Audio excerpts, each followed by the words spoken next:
So we're here today with Fern Whelan, who was a lioness for our wonderful country, and we're going to have a really good discussion about pregnancy and about sport, and for those of you out there who are really into their sport, how to recover and her experiences. So thanks ever so much for being with us, Fern.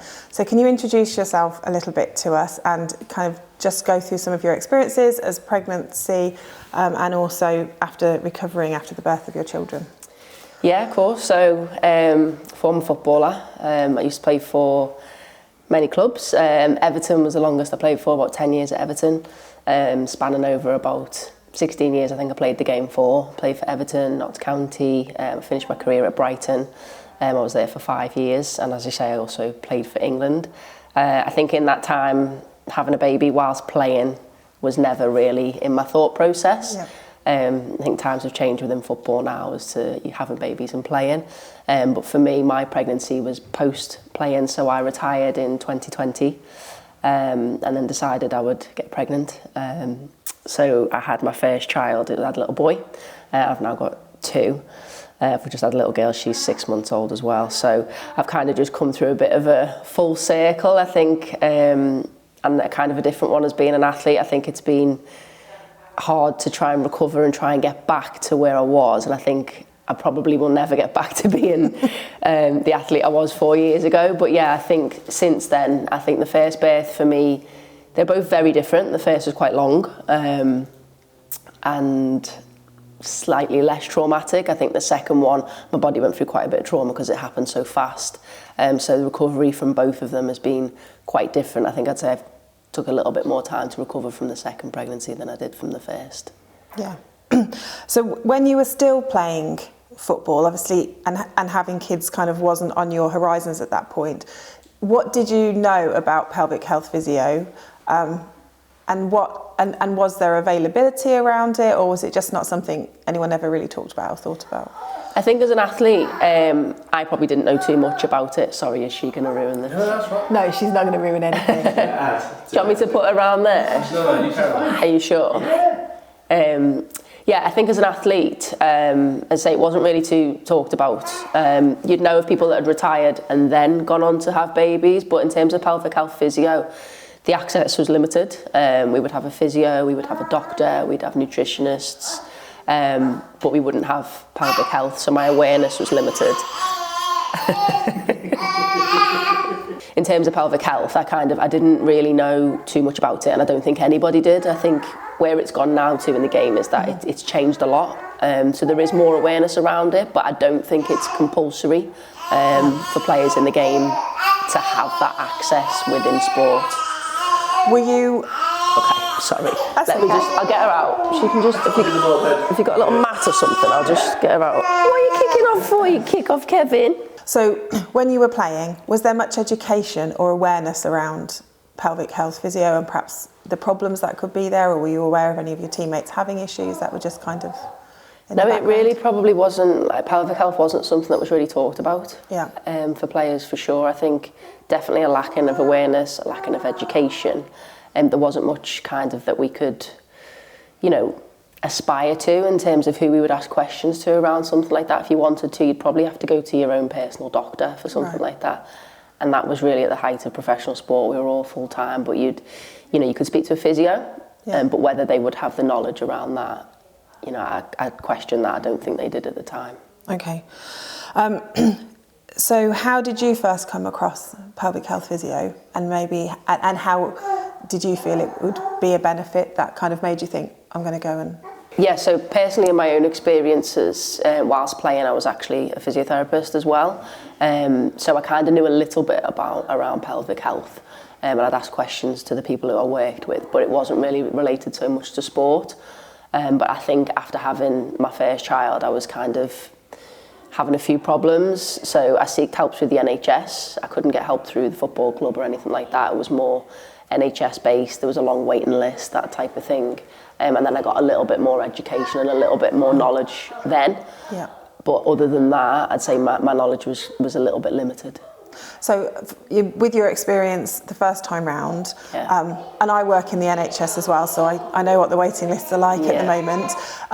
Did you find that beneficial? Did you find that experience kind of a positive one of working with a pelvic health physio? And did you get from it what you were hoping to get? Yeah, I really did. I found it really beneficial. Actually, the first time I went, I had a few questions. I just didn't know what was quite right. I think during your pregnancy, you can access an app and they tell you to do so many pelvic floor squeezes, and the education's all around that. But for me, I was kind of the opposite. I'd probably squeezed a bit too much, and I got a lot of education from the pelvic health physio that, I needed to relax a little bit, and that was kind of my scenario. So I think what I got from it was that everybody's different. You can't kind of learn enough through the internet and from reading, and it gives you a little bit of the basics, but actually going and seeing someone face to face, firsthand, it gave me that knowledge and then that awareness as to what I needed to do post pregnancy to try and get back to being, footballer, athlete, back to sport, that type of thing.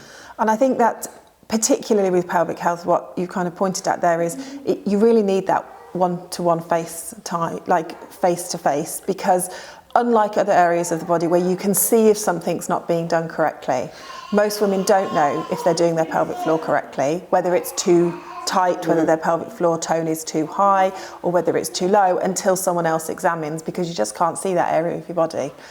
And that's why it really helps to come and see someone. So with your knowledge you gained from your first appointment, how was your did you approach your second pregnancy, do you think, in a different way with that knowledge?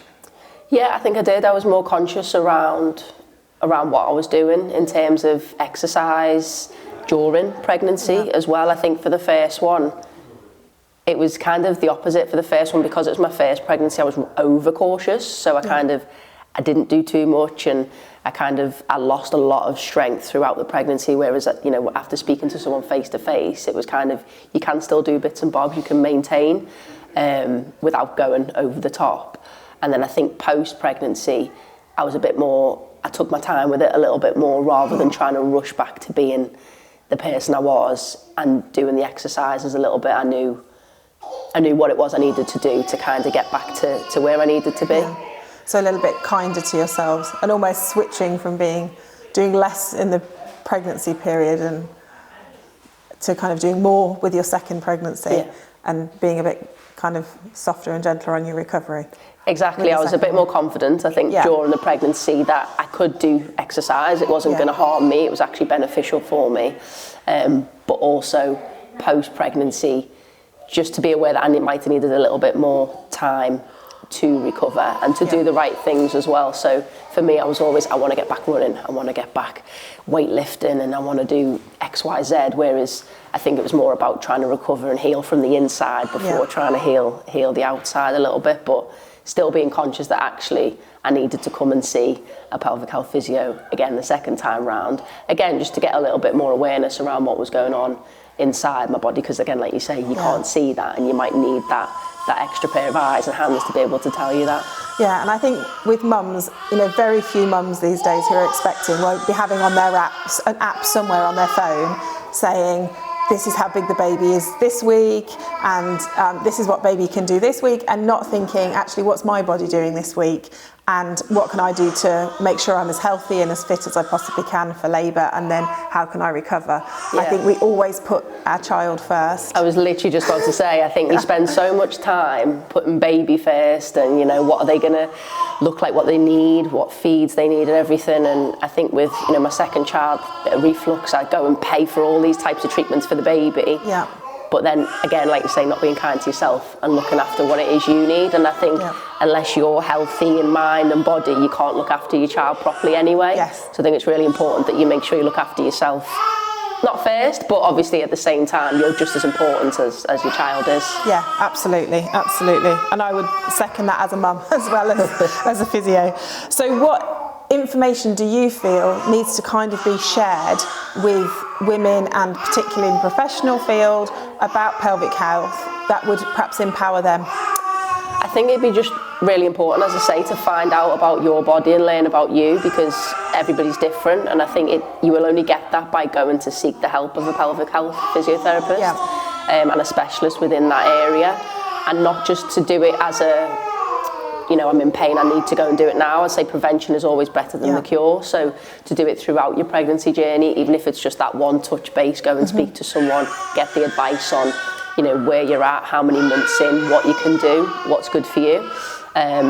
And then definitely that will help you get through the pregnancy, but then post-pregnancy as well, I think, again, touch base with your pelvic health physiotherapist just to have that little check, see how your body's recovering.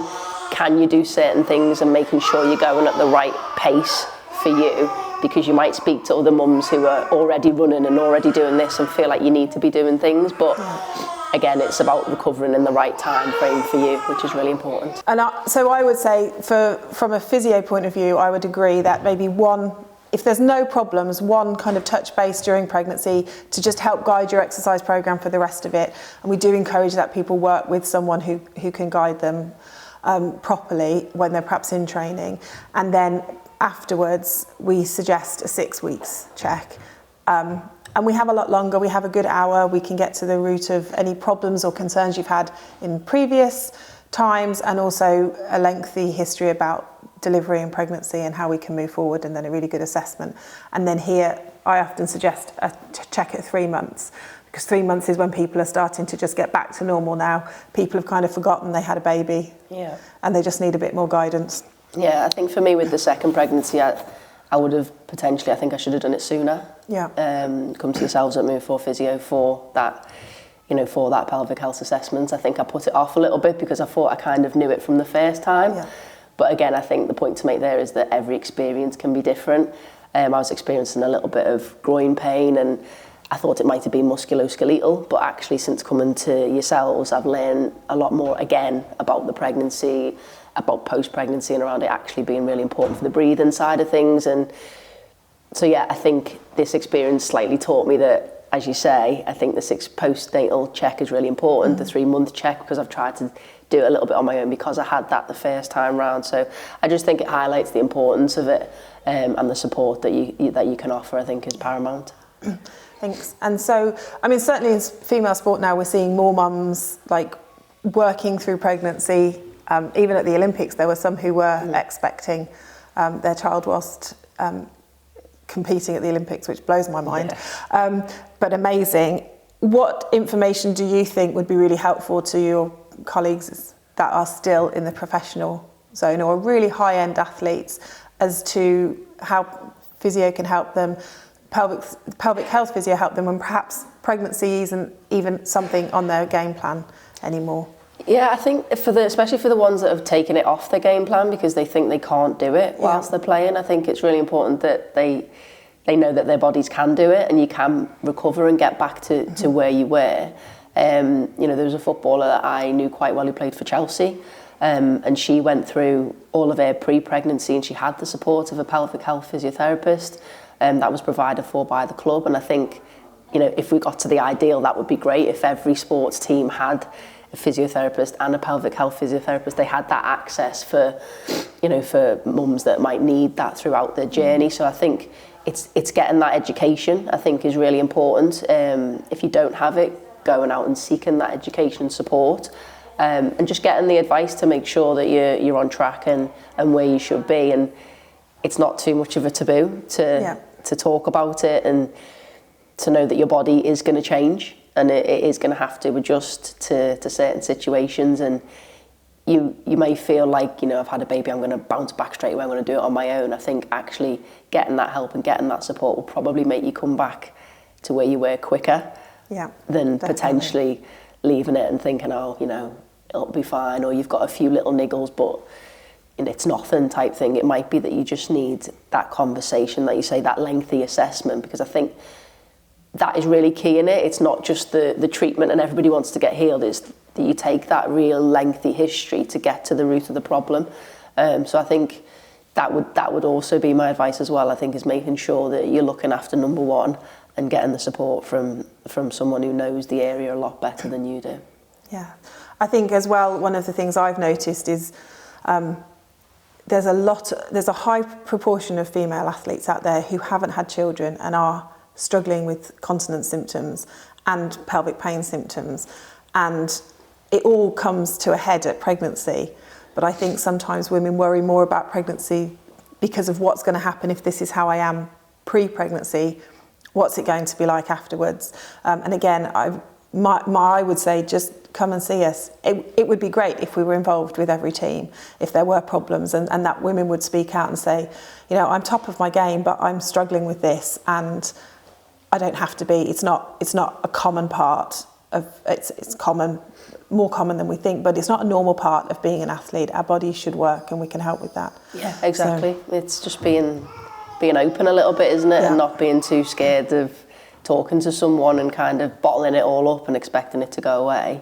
Yeah. The sooner you get out there and speak to someone, I think if there's any other injury, if it was your knee, if it was your ankle, you'd go and seek help, or you'd go and speak to someone sooner rather than later. So I'd say the same in this case as well.